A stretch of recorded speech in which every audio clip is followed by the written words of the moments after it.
Okay, hi everybody. It's Alexei, back with the Alexei podcast number 110. 110, of course, this Messerschmitt BF 110, the disappointing twin-engined heavy fighter of the Luftwaffe during the Second World War, or Zestora was the other name for it, destroyer. But they thought it would be a compliment to the BF 109. Often, people say ME 109. It's not an ME 109. It's an MEBF 109.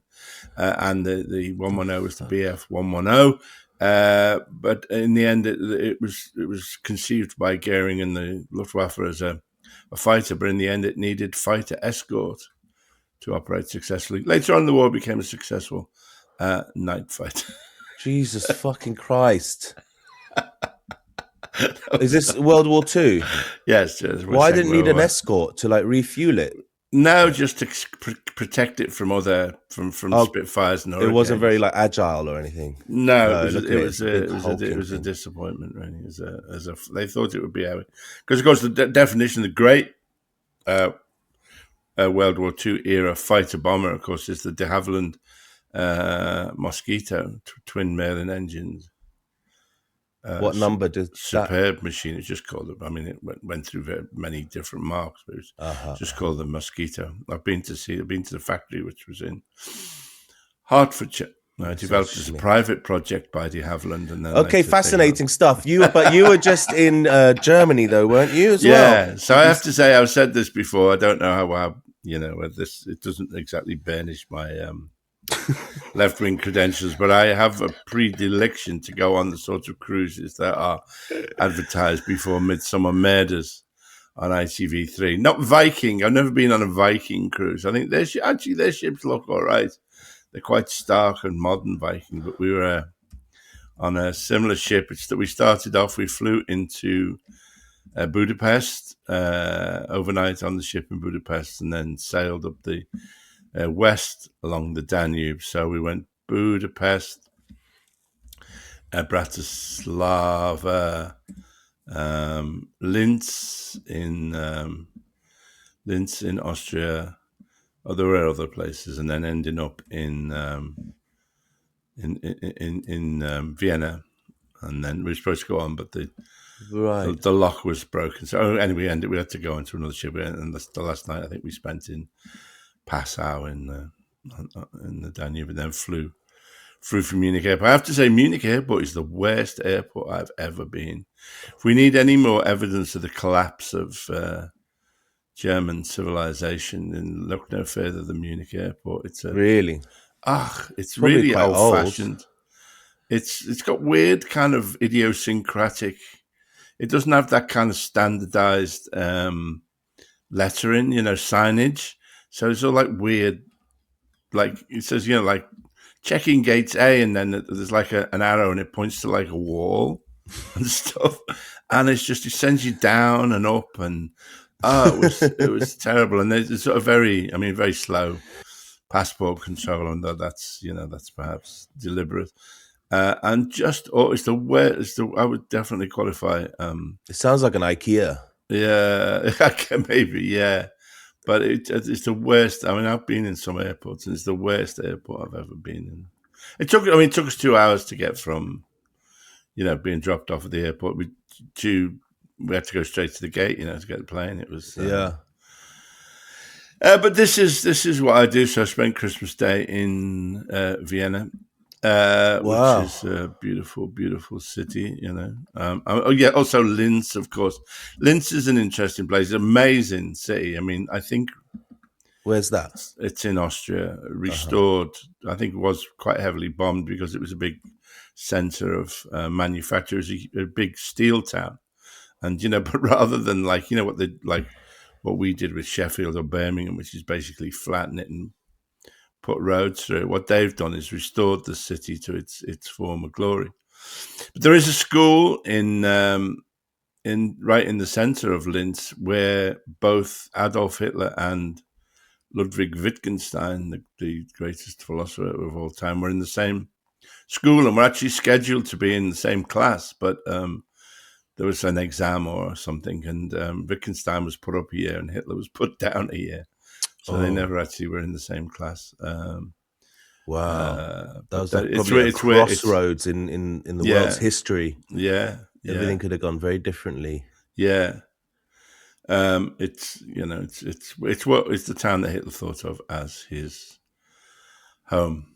But extraordinary place, extraordinarily beautiful and very I mean the way that it's now leading kind of in green technology and all that. It's the way, rather than the way Britain has approached post-war redevelopment, which is to make is to just flatten everything.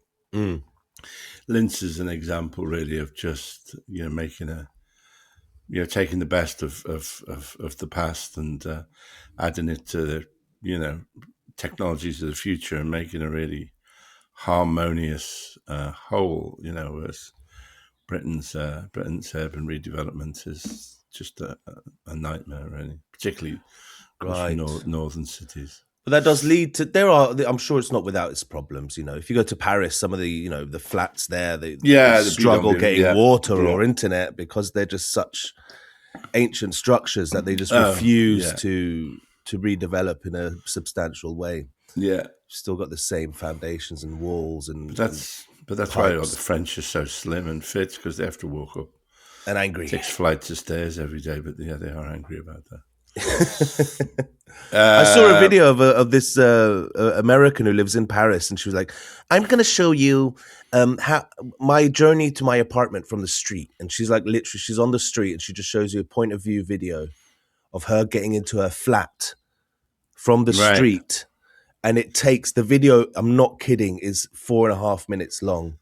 Because she has to if go not longer. She has to yeah. take stairs, a rickety old lift with no door on it, and then a bunch more stairs, random corridors, and she needs like 3 sets of keys to reach this tiny. They have some complicated. You can't go around somebody's flat in Paris. Yeah, you have to they have to give you a code that you have to punch in, and then it's incredibly. Actually, we could talk a bit about lifts. Here's the thing: have you ever heard of a paternoster?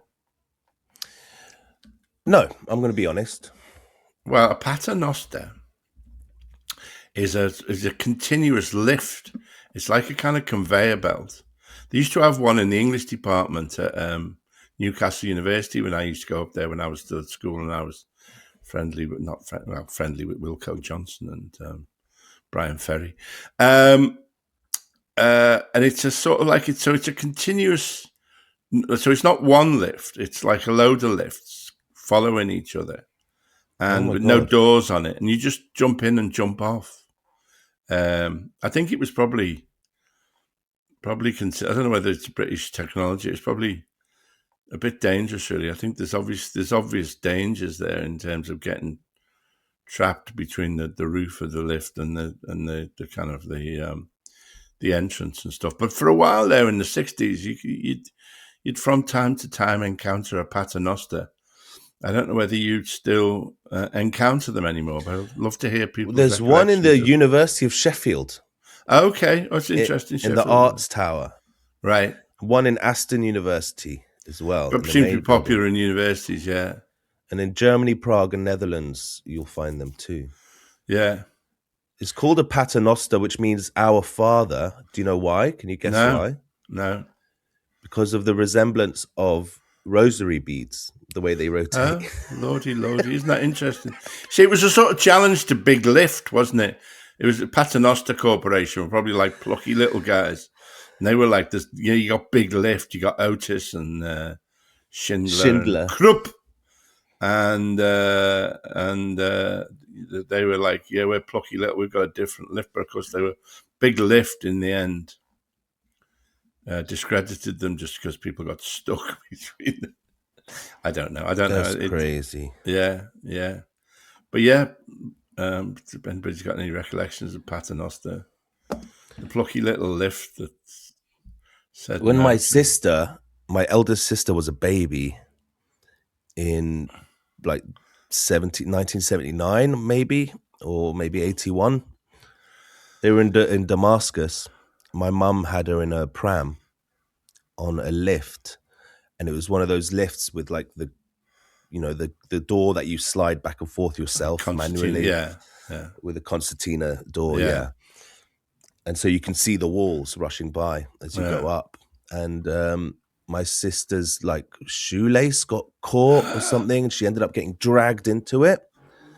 And my mum got it to stop pretty quickly, but not before my sister's legs, technically also true, were trapped in between the wall and the lift, and she ended up having to go to hospital and get surgery on her legs and stuff. But luckily she was too young to remember it. Right. And babies are very soft and malleable, but yeah, I can't imagine how scary. Yeah.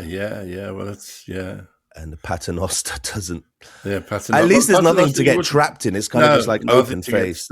No, maybe we should. I've started looking from time to time at.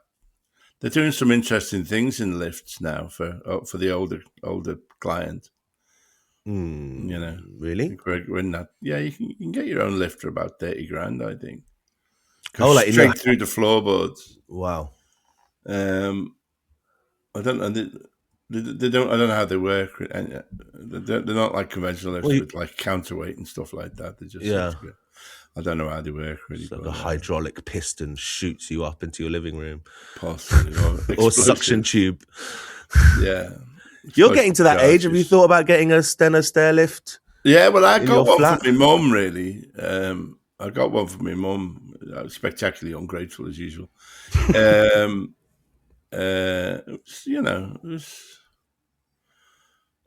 was kind of fun to ride on for a while, really. There's a brilliant episode. The actress who played Tony Soprano's mother. Reminded me of my mother, really.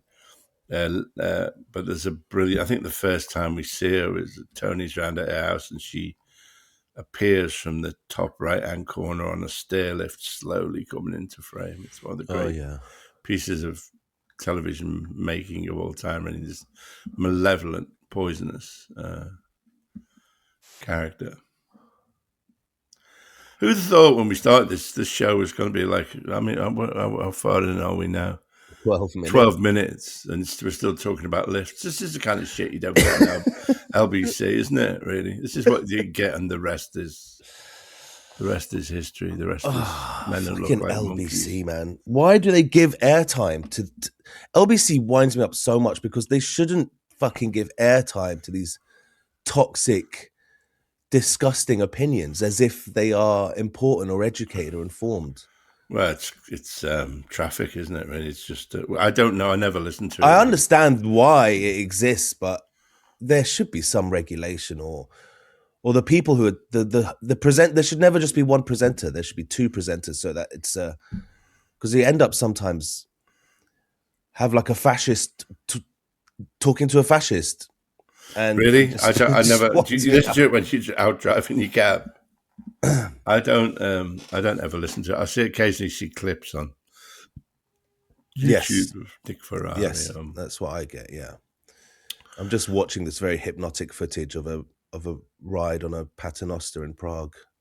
Oh wow! When you get to the top, you can see the gears as it turns you around. Really, that looks dangerous. You'd want to stick your arm in that. It'd be so tempting. You'd end up like Buster Keaton spinning around the cogs. Yeah. Alexei, we've been away for a couple of weeks. Apologies to our listeners. Yeah, I've not been well, really. We should have done one. I've got the cold that's going around. Yes. The one that comes on very, very quickly, and then it's... I'm getting towards the end of week 2 now, and still...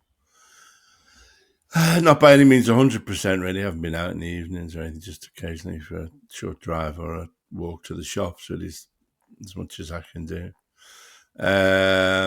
But it does.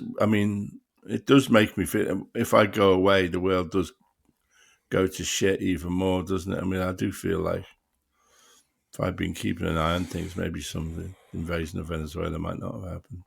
Yes, Venezuela. That's the big thing that happened while we were away. Yeah. Presumably, I have to somewhat blame you a little bit because you were off the clock. I know. I agree. I blame myself. starting the new year with a bang, I suppose. It was shocking. It's very shocking headlines, isn't it? But now it's settled down a bit.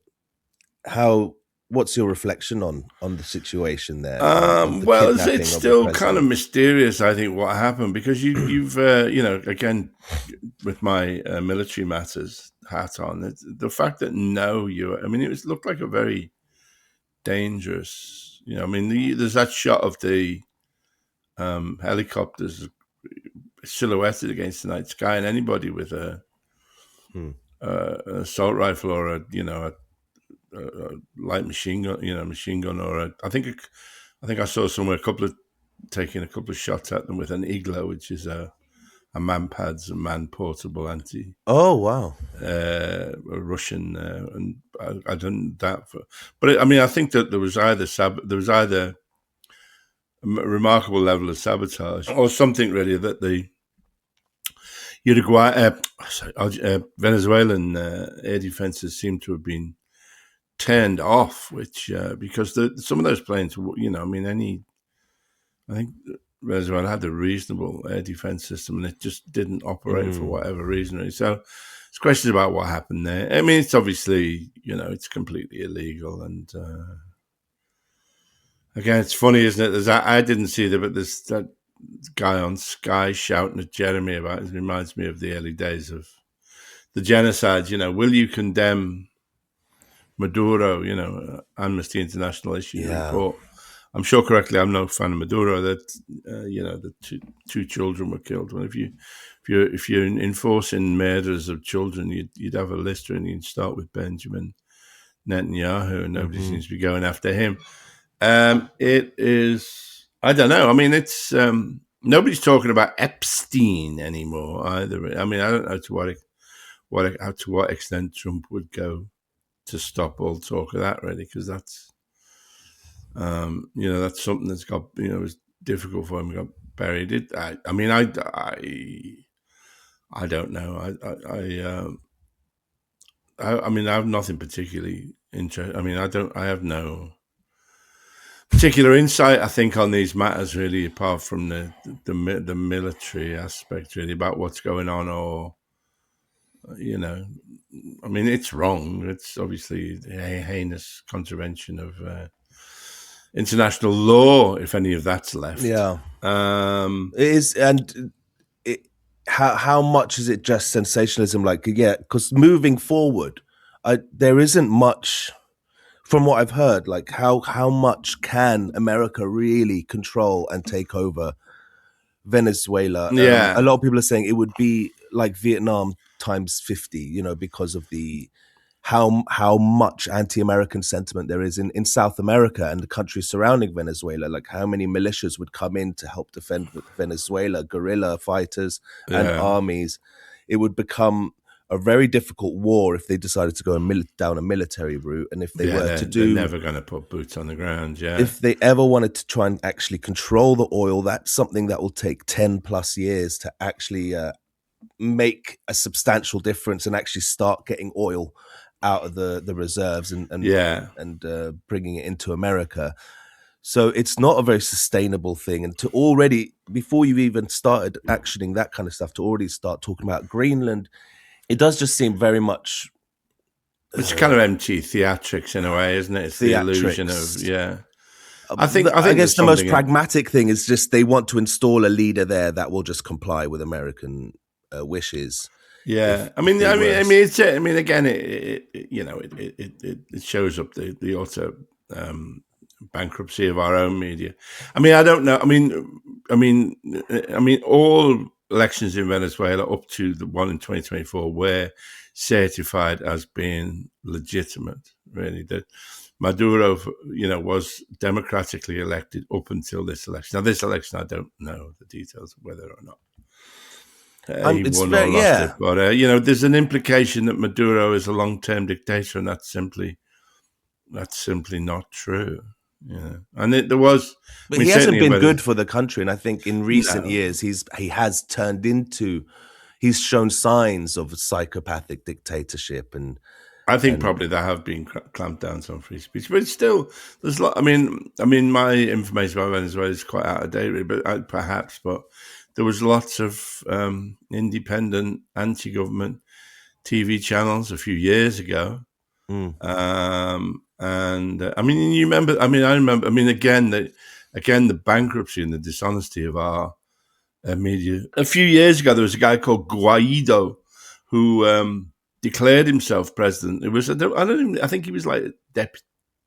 I don't know if he was even elected to anything, but the whole of the Western media and swung behind this guy Guaido and said, "Yeah, he's the president of Venezuela now." And in fact, and it was only when Venezuela, the people and its government, and nobody went along with it, that they sort of quietly dropped him. But it was an extraordinary piece of kind of example of the bankruptcy. I mean, and also fucking Machado getting the Nobel Peace Prize. She said, I think her first statement was, if I come to power in Venezuela, I will move our embassy from Tel Aviv to Jerusalem. Oh, and she offered to give Trump her Nobel Peace Prize. Yeah, right. He's obviously, I think it does seem like he won't support her because he's pissed off that he didn't, get it really. But again, it shows what when you think that our media and our revered institutions like the Nobel Prize are all dedicated to a kind of neoliberal imposition of a kind of neoliberal ideology, then it shows you sometimes how deep the fix is, really, how distorted our media and our political system is, Yeah. I talked before about Nord Stream 2. Have I talked about Nord Stream 2? Rings a bell. The pipeline that the Russians were supposed to have. The headlines everywhere. The Russians had blown up their own pipeline. Yeah, that was a while ago that we spoke about it. Yeah, and then a Pulitzer Prize winning journalist called Seymour Hersh, who has to now, whereas before he would be published by the New York Times or Washington Post, now had to release his finding on Substack, but a meticulously researched piece that proved that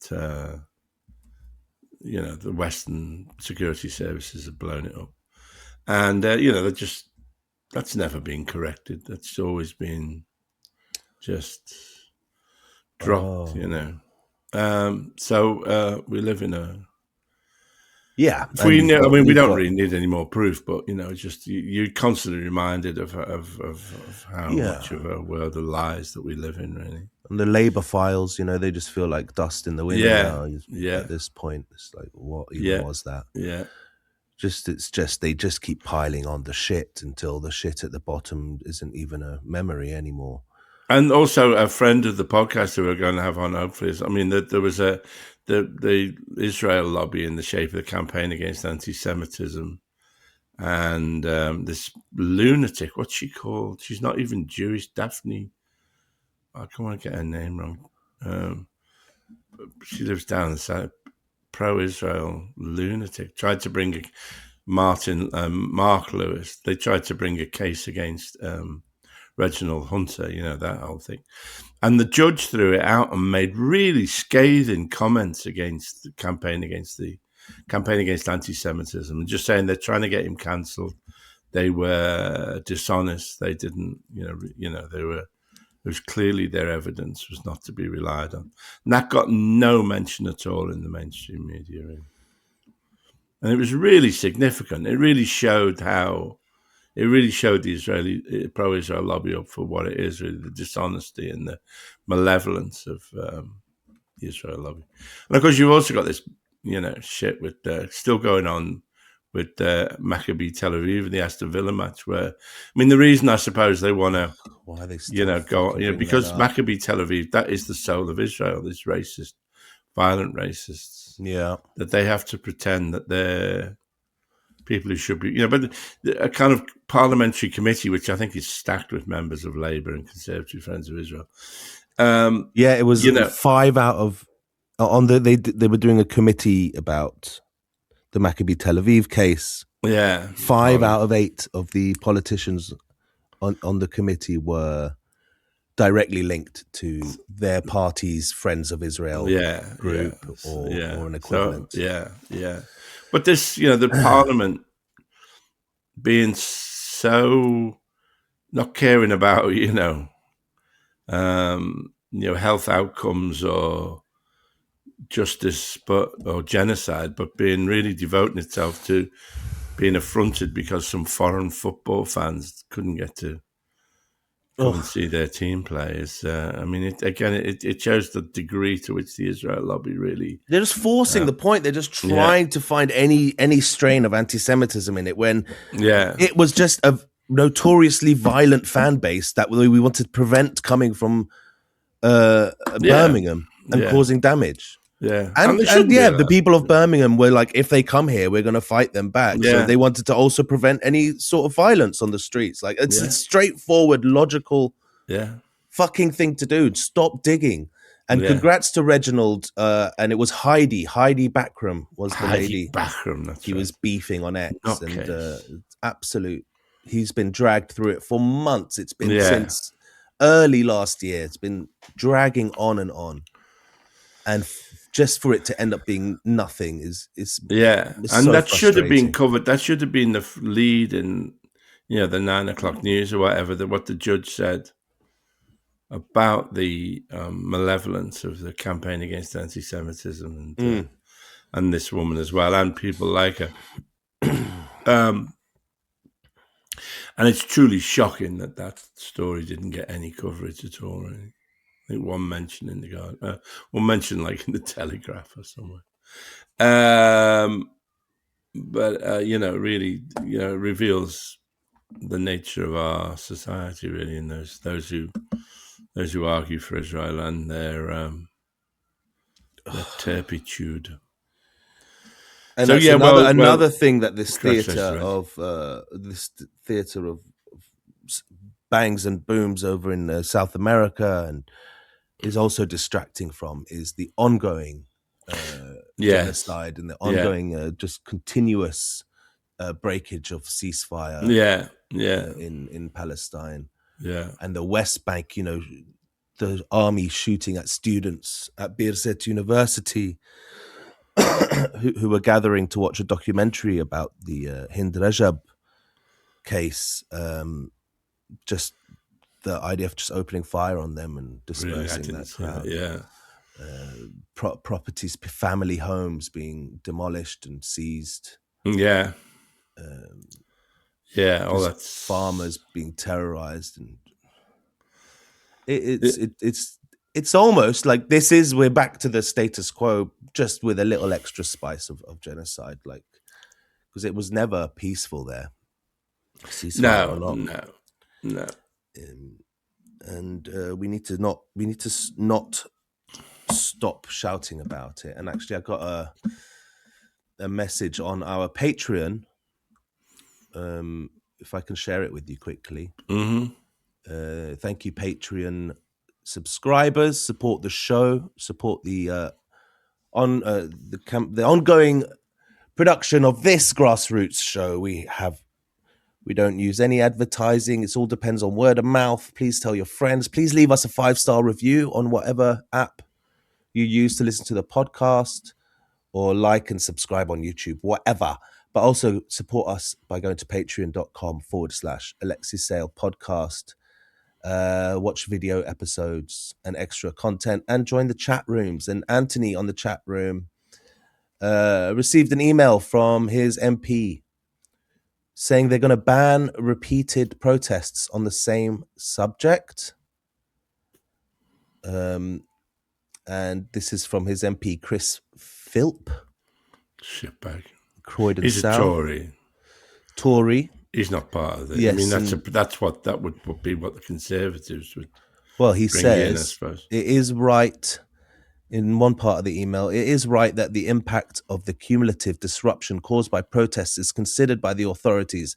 However, it is important that we get the measure right, which is why conservative lords have put forward an amendment to replace the reference to a geographical area in definition of relevant cumulative disruption with that of a subject area. So basically, they're going to keep tally of how often a protest is about not just the same subject, the same geographical location.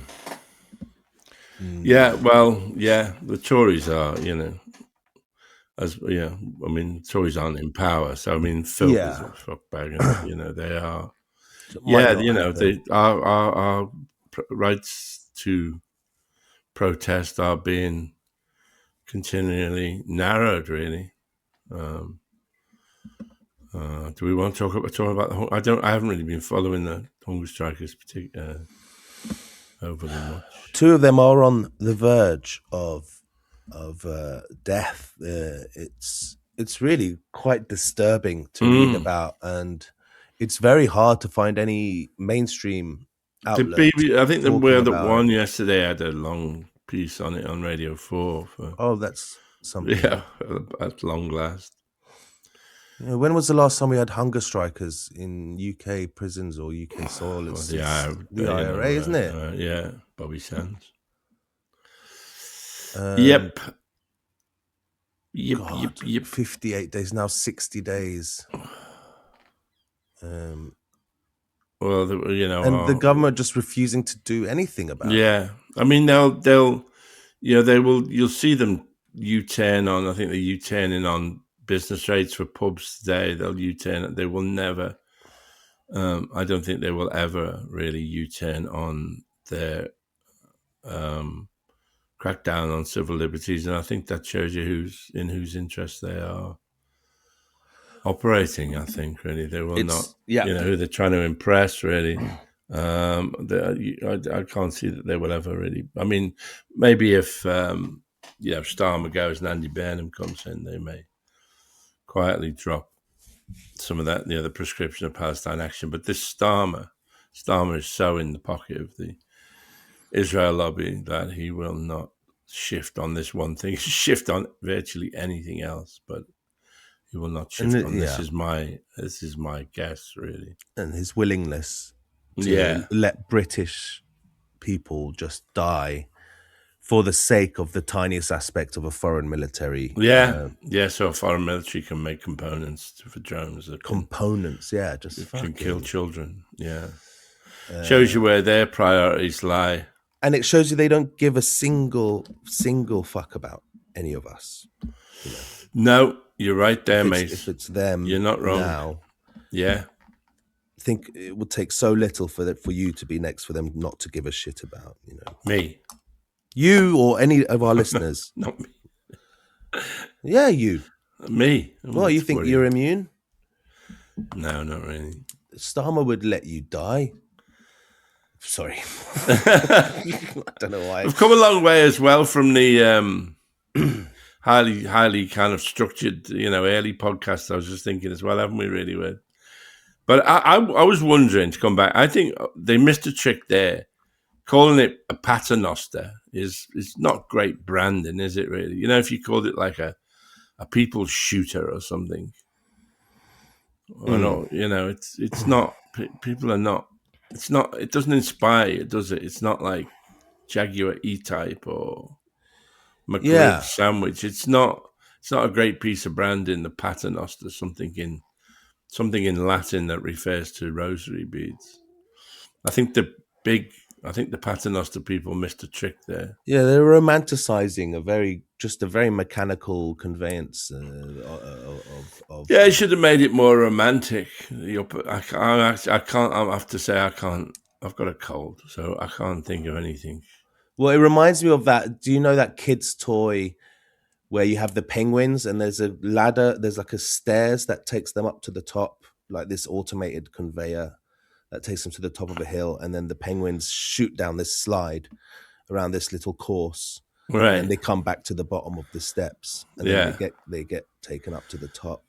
This is like a mechanical. This is a thing. It's a real thing. It's not. It's a mechanical toy for kids when I was growing up, and it's like this little penguins racer thing, and that's what reminds me of I can't be asked to Google it because I don't even know where I'd begin, Yeah. what I'd begin typing. So listeners at home, we want to rebrand the Paternoster, bring it back. What this is a big campaign. After all we've discussed today, Venezuela, Israel, the hunger strikers. Lifts. I think the main issue we want to start a big BF campaign on. 110.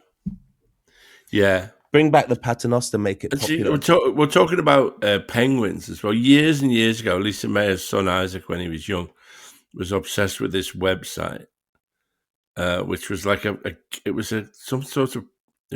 featured penguins. It was some kind of game in the Arctic, and he made me join up. So I remember I couldn't even be bothered spelling so I joined up as this penguin called a Kexi. I couldn't even be bothered spelling my name right.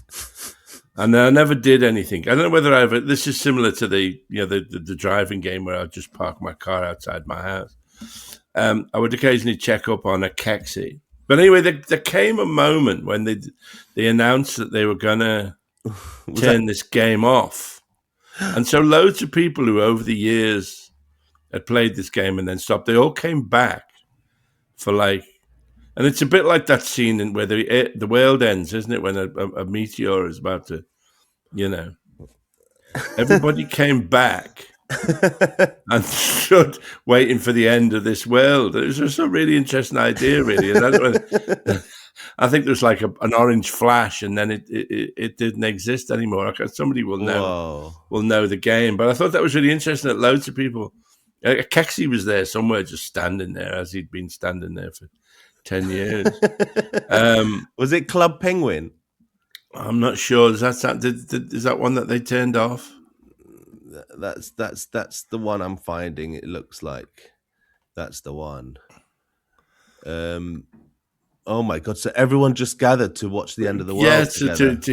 Yeah, holding hands, perhaps. That's kind of beautiful. Yeah. And you took Isaac in your arms and told him it's going to be okay. I don't know where Isaac was. I don't know. Kexi was just like standing there. as he had done for a decade now. But yeah, he was there when the world ended, staring up into the sky. Rubber Dinghy Rapids, bro. Remember that? No, I don't. Four Lions? No. That Chris Morris film, Four Lions, from years ago, about the British terrorists. Yeah, really good film. Chris Morris, yeah. And they used to meet up on the Penguin game in that. Oh, really? Yeah. Clever. He's an interesting talent. I was cycling up a few years ago. I was cycling up Oxford Street, and I saw Chris Morris standing on the corner talking to Adam Curtis. Wow. And I thought, I'll go and say hello. I thought that'd be too meta to see Adam Curtis and Alexei, Sayle and Chris Morris standing on the corner on Oxford Street talking would be just too much, really. So I just kept cycling, really. But that's one of my regrets, really, is that I know Adam Curtis didn't know Chris Morris, but I'm a great admirer of his work. I wish I'd stopped and gone and said hello already. So that's a real regret that I have. Oh, yeah, that would have been a great photo. Yeah, they all do know each other. It'd be a great podcast as well. Yeah, you three. We could get Adam Curtis on because he's only around the corner. We could get him on now. Probably teasing me with that for years. Oh, have I keep forgetting. I'll go and get him now. It'd be good to get his point of view. Yeah, on all this. Oh, just to say, I've finished. I mean, I think I'm going to have to do another draft, but I'm finished my book, so that's. Oh, amazing! Yeah, so that's gone to that's with my editor now. She's going to give me notes. I think it's going to take another pass actually, but hopefully that'll only be a few days. I mean, when it reading it really flies when it works really, but it's probably still a bit rudimentary in parts because it's such a kind of complex endeavor, really. That it's kind of like nothing else. So that's when you do something like that, it's difficult, really. So, And like but I with a hope, world that is changing so rapidly well, every that's fucking also, day, yeah, do you yeah. try and keep up with that, or do you just like let go and just try and make it a time capsule in a way? Well, yeah.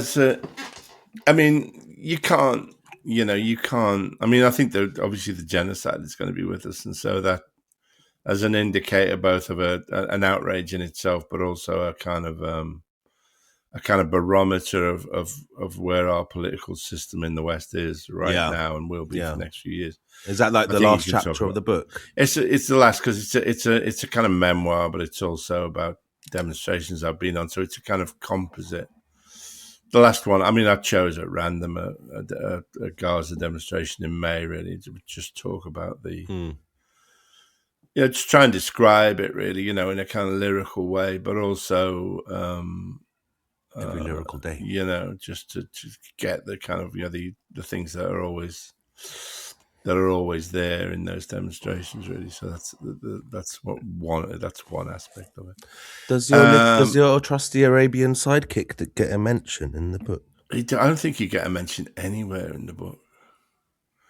I'm sorry. Nice. Good. That's what I It's not wanted. really. That's what I wanted. But yeah, I mean, I don't know. Day-to-day politics you can't keep up. I mean, I hope we're still going for a kind of publication date in early September this year. So I hope we're still going to stick to that, really. But anyway, that's it's. I said it'd be. I mean, this is the 11th draft or something.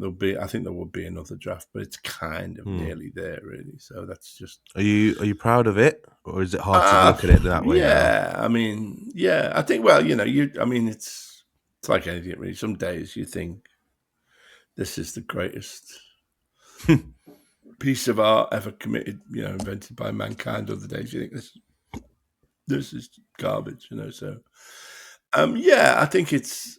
I need. I need. I mean, one of the reasons I want to take another pass at is to try and see it in its entirety, really, rather than going from chapter to chapter. Sometimes when you go from chapter to chapter, you lose sight of the larger piece. Really, it's very intense. I mean, it's my style. It's what I do on Sandwich Bar as well. That it's very boiled down. It's a very rich kind of mix of jokes and anecdote and memoir and stuff like that. But I mean, that's the way I like to work. I think more and more, and so yeah, no, yeah, I think I mean, I wouldn't. I mean, in a way, it's. I mean, the motivation for it didn't come from me. That it was my editor who said, that the world needs this book, and so I mean, it's been a more complex proposition because from that point of view, really. And also whether there's still, when we started it, there was a tremendous desire for left-wing ideas, whether that is still true. It'd be interesting. We're back on your party and all that stuff will be, I guess, we're back to all that now as well. So we'll see, really. I'm excited to see for myself. Yeah. I'll be on the publicity round. I'll be on the One Show trying to. Oh my God. Explain. I don't know who hosts it. To explain Marx's theory to whoever it is. All right, we're all behind you, Lex. Thank you. Buy it, yeah. And that may be when we'll start doing the dance videos as well again, but also use it as a promotional tool for the book. Put a kind of link or whatever for the book at the bottom. To try and make rather than just doing it for own, to try and get something out of it ourselves. Really, I can picture it now. Yeah, the video will end with a smash cut to an image of the book. Go out and buy Alexei's new book, kind of thing. Yeah. Oh, I wonder what the cover art's going to be. I don't know. Yeah, Alexa, my editor, was saying she's just thinking type. She's thinking just typographical at the moment, really. Which I kind of go a lot. I mean, it's one of the areas where, although I went to art school for 5 years. Boring, man. You need a cool photo on there. Yeah, it's hard. It's not. It's not an area where I think I have any expertise. Really, I mean, I remember one of my novels overtaking my first novel. We used a photo. I think it was a Martin Parr photo of a clown and pottery clown. And I always think that's overtaken. Having on the cover of your novel, having an image to which like 10% of the population have a phobia. A lot of people. That's a good start, and that's a real marketing coup. I think you need some sharp graphic design, like a silhouette of a figure amongst an indistinct crowd, and then this figure is like standing out, walking. Just like some shapes or something, just something. Can't just have text. It will look like a fucking university textbook if you just have text. Maybe. I don't know. I will tend to leave it to them. That's we'll lazy. See. Okay, all right. I'll give me their email. I'll push back. Look, I had a nice message on our Instagram. Follow alexeisaylepod on Instagram. Marty messaged us. And he says, saw this and thought of you and Alexei as the first film suggested, it's a list of films, is Battle for Algiers. Maybe you could use some suggestions for the film club. Happy New Year. And this person has, Pop Smart Media has made a link on Instagram. What if watching movies this spring could help us think more clearly about the world we're living in? Not as an escape, but as preparation. Yeah. Films for fighting fascism. Okay. Yeah. 12-week public syllabus, 1 film per week. So they've started their own little film club, basically. Okay. Films for fighting fascism. As mentioned, there was a Battle of Algiers. Zero Dark 30 is another one. That's it's an interesting. Go on. No, you got. I haven't seen it. It's about. No, it's an interesting. I've seen it a number of times. Catherine Bigelow. Oh yes. I mean, it's a sort of it's a pro-torture film. Really, it's interesting to see the CIA operatives who are torturing, waterboarding people are really annoyed because I think Obama comes in and stops them torturing people, and they're quite annoyed. Really. It seems quite a real. I don't know how. I think some people have probably suspect that there's it's not a true account really, but it's an interesting account of I mean, just seeing it from the it's ideology. There's no. But it has a political ideology, and that is entirely pro-American imperialism in a sense. But why shouldn't you watch that? It's very efficiently done. Well, so with each film, she lists a skill you can learn from it and a core question to ask. All right, so go on. Zero Dark 30, the skill is noticing how extreme actions become routine through procedure. The core question: how does violence start to feel inevitable? I won't read all the skills and questions, I guess, for all the films, but I'll quickly run through the films. There's Wag the Dog. Interesting. Yeah. Justin Hoffman. Detecting spectacle and manufactured consent. Yeah. What are we being encouraged? What are we being encouraged not to notice? Syriana. I haven't seen that either. It's George Clooney. Yeah. I remember when it came out and I was like, Syria? And I was like, what's this? Understanding impersonal systems and aligned incentives. The Lives of Others. The Zone of Interest. Yes, I still haven't seen that. I should. Oh, okay. Which one is that? The Zone of Interest? That's the one set in the commandant's house outside of concentration Auschwitz. Camp. Yeah. I haven't seen it either. Of course, Jonathan Glazer made that when he made a marvelous speech about about the genocide, which was everyone was shocked. Yeah. They thought, look at this film about anti-Semitism, and let's give him the award, get him up there. And then he was like, yeah, this is actually about Palestine. And everyone like, what? Yeah. Very. I mean, it obviously it made one of the great, interesting guy, really. I was looking at some just on YouTube, Radiohead video, Karma Police, I think, where he's in the car, kind of a big old US car, and they're chasing a man down a track. Really, it's got no, it's got no. And I think it's the lead singer Johnny Greenwood. Is that the lead singer? No, it's the guitarist. Tom York is the singer. Tom York, yeah. He's in the front of the car, and he's in the back of the car and singing. And then you see the car sort of pursuing this man down a dirt road, really, sort of middle-aged man running away from this car. And I noticed that it's an amazing video from the golden age of pop videos. I noticed the director was Jonathan Glazer. Sexy Beast, of course, is a masterpiece. Yes, it is. He also did I can't watch it, really. It's it's an extraordinary book called Under the Skin, which I couldn't finish because it is so horrifying.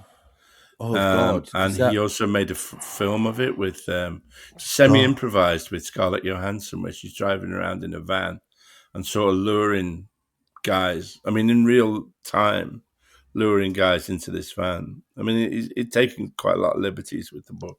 The book is staggering. Who's the author? If you just look up, who's the author of Under the Skin? Is it Thibaut Fischer?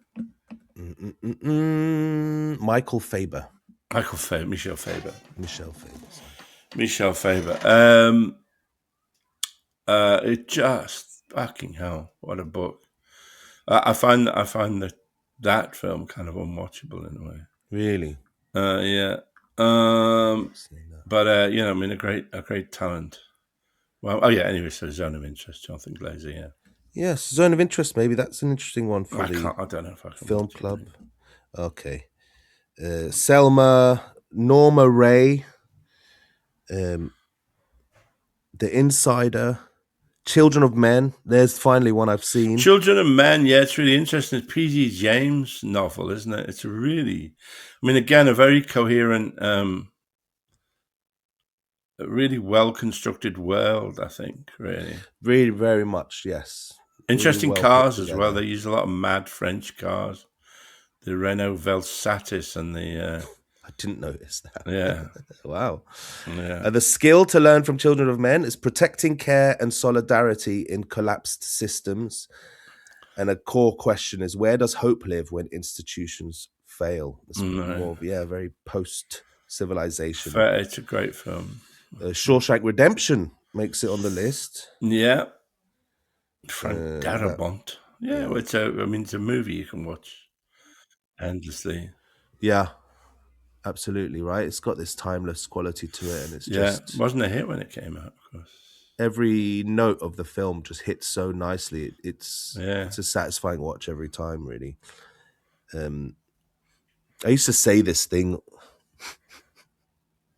when I tried to be erudite and philosophical when people would ask me about my opinions on Syria, because being Syrian, when the civil war started in Syria, I would have everyone I knew would ask me my opinion on it as if I was automatically informed just because I'm Syrian. And I guess being Syrian, your opinion is important, but it doesn't necessarily mean you're informed or as informed as you should be. But the metaphor I always used was Shawshank.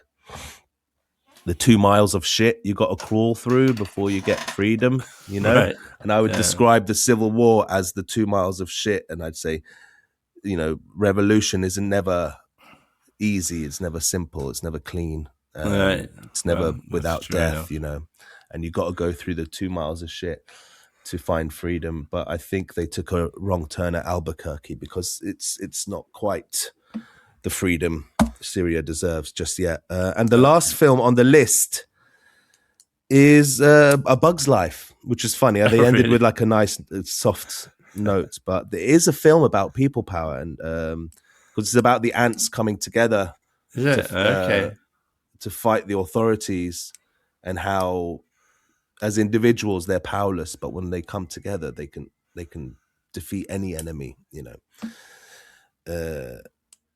I thought it was a really nice list. So that's the list of films. If you guys at home want to jot that down and give yourself a list of movies to watch, I'm think I might work my way through them.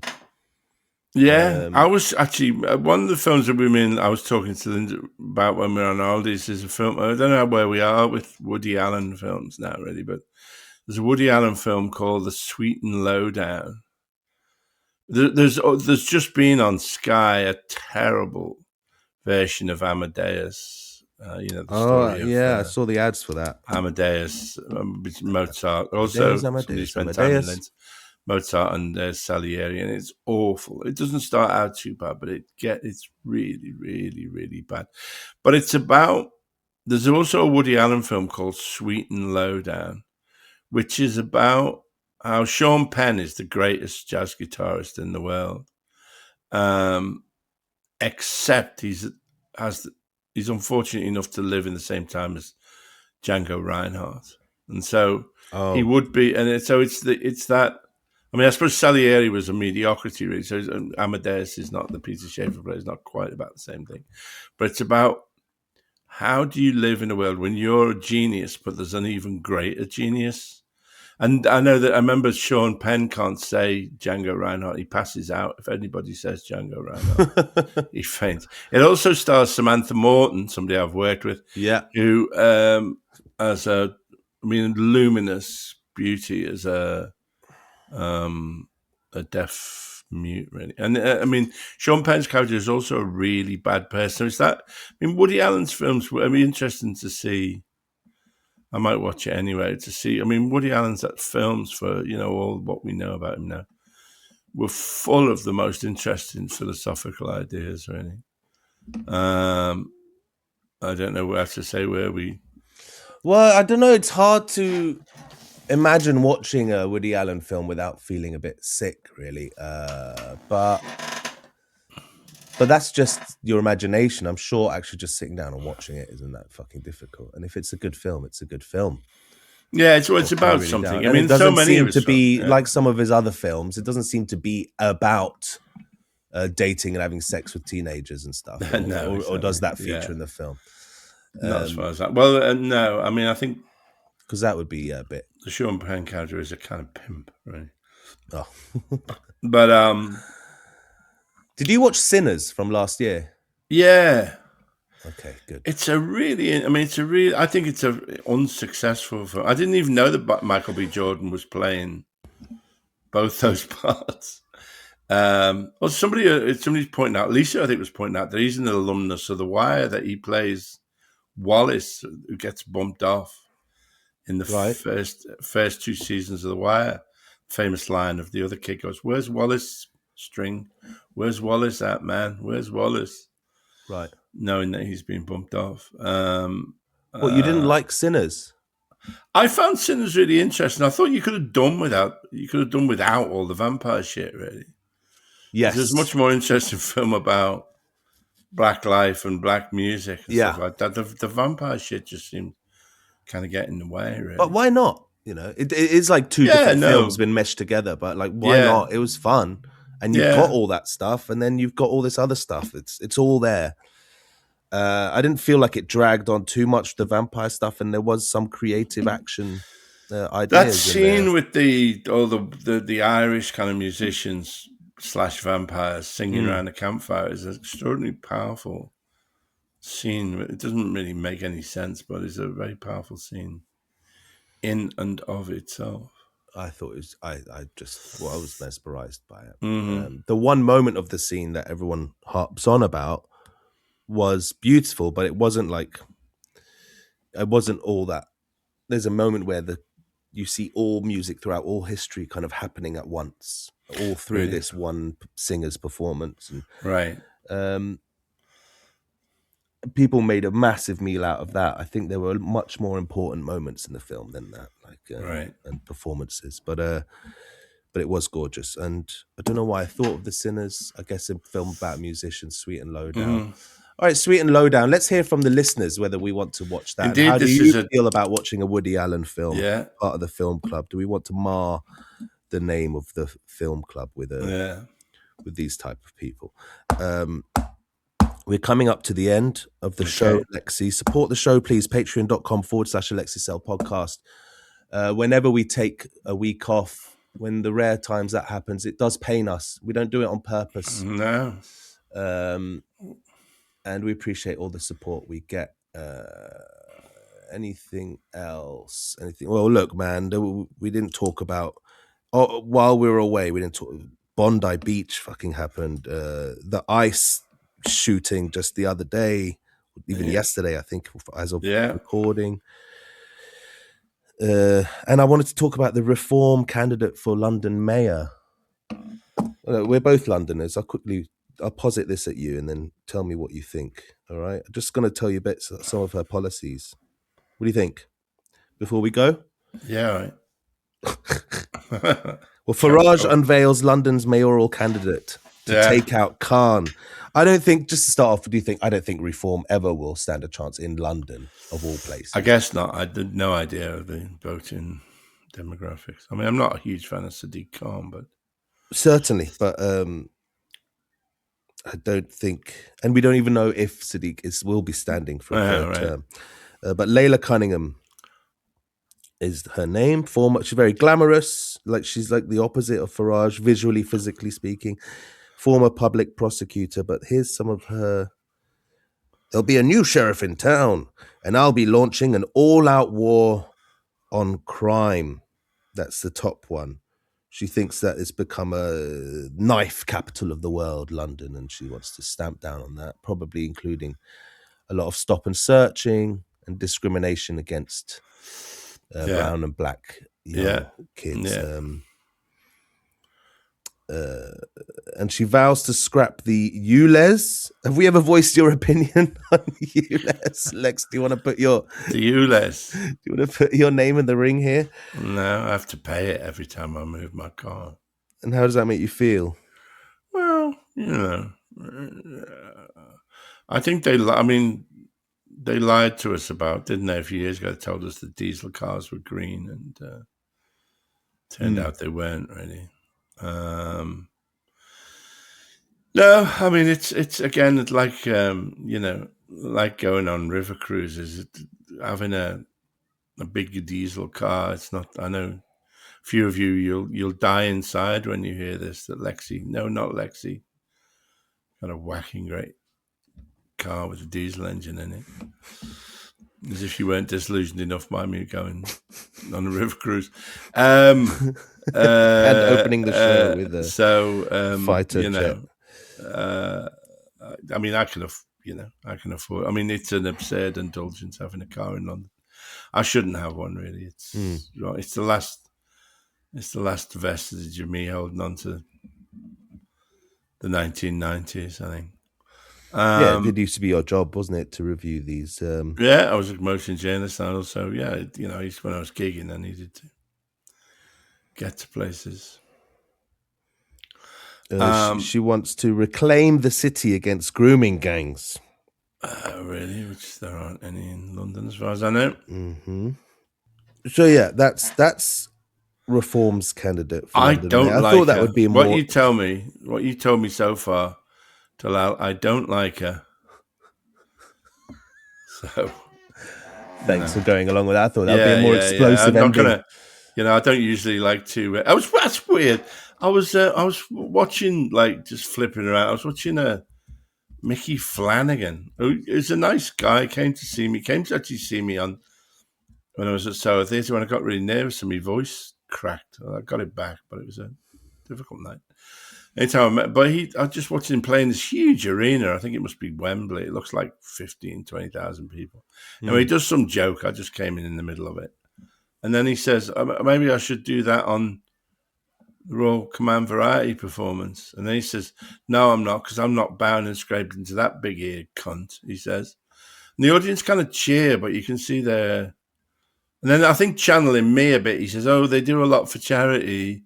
Yeah, they do a lot for charity because they got all the fucking money. Again, the audience go, but they're not completely convinced, I think, a lot of his audience. Well, very unusual for such a mainstream. And then he says, he sort of does a bit where he says sort of into the microphone, you're losing them, Mickey, you're losing them. So he just went back to doing whatever he normally does. That's interesting. Maybe, but it was really, I don't know when it was from or interesting, but it was right in the middle. This really, I mean, it wasn't funny, it wasn't constructed as a joke, really. I mean, it did remind me a bit of me, right? But just blistering kind of anti-monarchy to such a huge audience who really weren't expecting it. And it does have you, Mickey. I guess, his accent does make you think that a lot of his audience would be, kind of like working class, right wing, white English people. Yeah, it looks like couples. Maybe that's not fair, Yeah. but I always found him really funny, and he never did he's a funny anything guy. that was racist or stupid. No, he's funny. Cheap comic, jokes. And I would love to ask him how it feels to have like something he came up with becoming a common vernacular, like going out, that thing that he did. Everyone now fucking says it now, and it's even on one of the tube stations. It's I don't know which station it is, but they have the underground logo, and where the name of the station is supposed to be written in the middle of the logo, instead of the name of the station, like Leicester Square, or whatever, it says going out. Really? Yeah, in this central London tube station. What have I given the world? I've given the world, who's that fat bastard? And Hello, John Got a New Motor. That's my contribution. And Dr. Martin's Boots. I suppose people can't think of those boots without hearing that song in their head. I suppose so. It's not enough. Time for a pot noodle. And the Marxist dances. People come on. That's true. Still all over that shit. All right, love you, Lexi. All right, love you, listeners. Bye. Yeah, thank you. See you. Should be restored completely to health in the next week. But I think we did it. We're back. Yeah, we covered some ground. Bye.